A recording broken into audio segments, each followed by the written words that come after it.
Kamusta mga kamoto rewinder, mga kapwa ko technician? Welcome to my channel. Today's video, magre-rewind tayo ng 7.5 HP na may 4 pole, 12 LED at 48 slot, tapos 3 phase siya. Bali, binilang ko na po yung mga coil neto. Bali, ang coil niya ay number 20. Yan po, medyo aapuyan lang natin para matunaw yung mga himol-mol niya, yung mga tira-tira niya, para makamake sure tayo na maluwang yung bawat slot niya.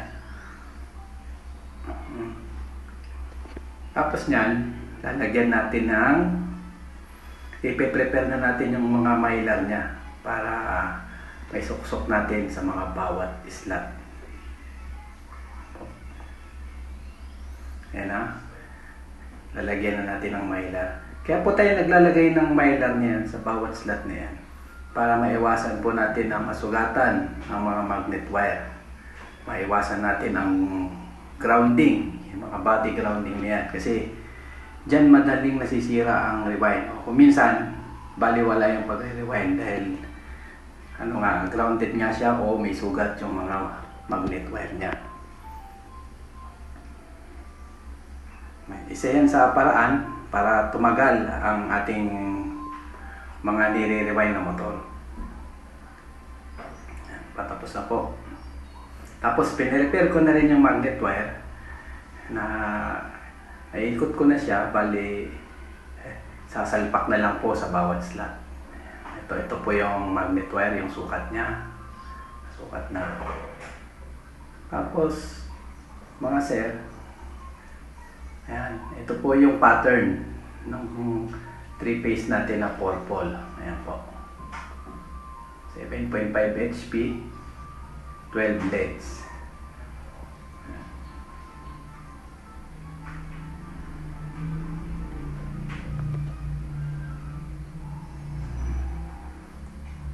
Ayan po yung magnet wire na number 20. Umpisahan na po natin maglagay ng magnet wire sa mga slot. Medyo pinas forward na kasi natin, medyo mahaba yung video para medyo mixi na lang.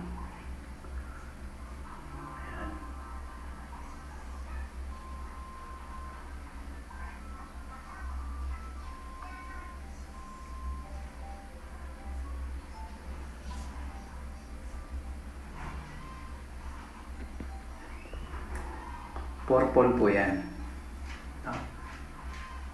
Medyo may kahirapan nga lang dahil siksik talaga siya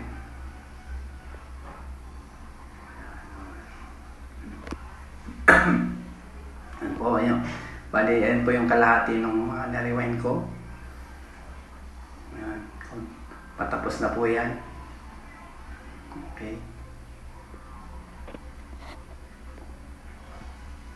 After nyan, tapos kung mailagay lahat ng mga magnet wire, syempre, kailangan natin yan tahiin.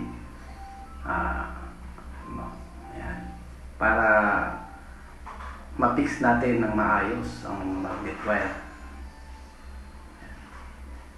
Ayan. Medyo masakit nga lang sa kamay niyan magtahi.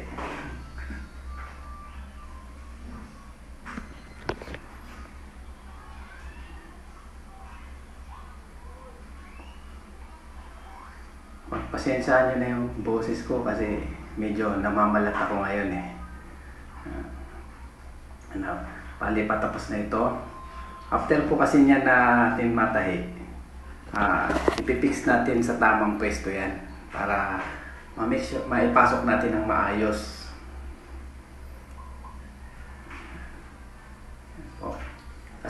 Bali, rubber mallet po yung ginagamit ko dyan pampukpok para makasiguro tayo na hindi natin masusugatan yung mga magnet wire niya. Kasi rubber nga yung dulo niya. Ayan, pinupukpok ko siya para maipwesto ko ng maayos. After nyan, pagkatahi ko nyan, ayan na po, lalagyan natin siya ng electrical varnish para tumigas na siya. Ayan. Yan po yung magpapatigas sa kanya. Saka magpapadagdag ng insulate. Yan na po yung finished product. Ready na po natin ilagay lahat ang mga yan. Sasalpak na natin yan. After nyan, syempre, testingin natin yan after nyan. Ayan na.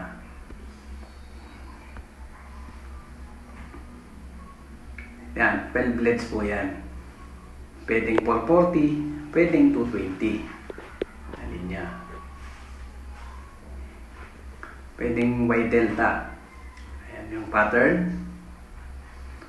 Tapos syempre, tetestingin na natin yan pagkakabit niyan. Ayan na po, tetestingin na natin.